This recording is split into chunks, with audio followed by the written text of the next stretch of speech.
My name is Rebecca Louise Carter, and I am an associate professor here at Brown, jointly appointed in anthropology and urban studies.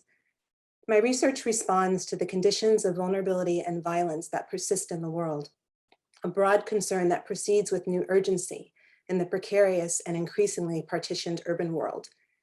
Working against the tendency in both scholarly and public discourse to locate and then leave such conditions within poor Black and Brown communities, I examine the ways in which they are produced and transformed, exploring where and how people live and what they imagine and do.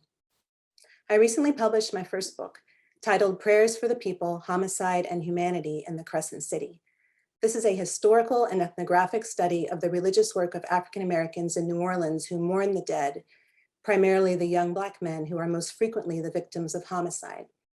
Identifying a larger system of social death, well illuminated in the wake of Hurricane Katrina, the book documents how residents assert Black social and spiritual value.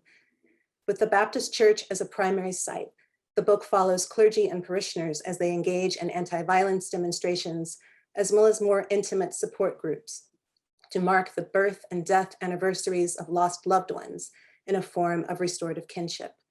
I trace more broadly the emergence of a religious ideal that extends from the legacies of Black social Christianity while it advances the frameworks of a sacred Black humanity in the crafting of a beloved and just urban society.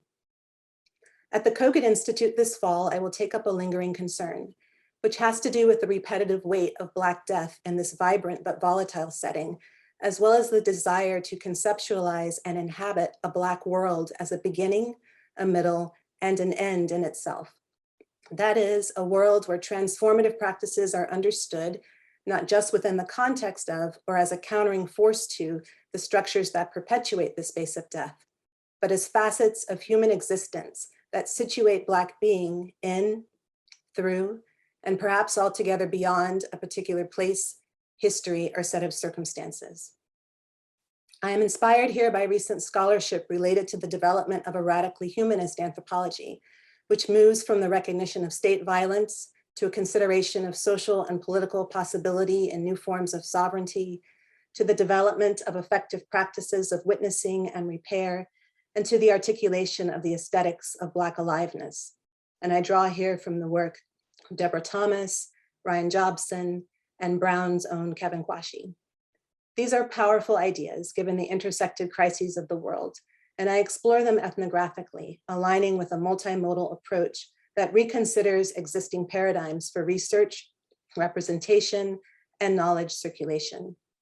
This work is fueled also by creative practice, including autoethnographic and collaborative writing, drawing and painting, and new media in the form of digital and experimental animation.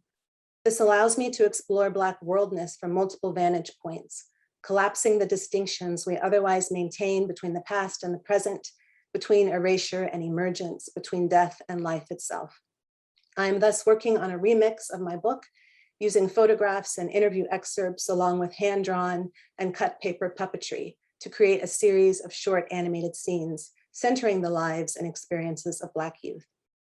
I'm also developing a related project in collaboration with the Pawtucket Public Library that will train local youth to document their lives within the broader context of urban decline, strategic economic development, and the imagined city. I look forward to the work and fellowship ahead. Thank you.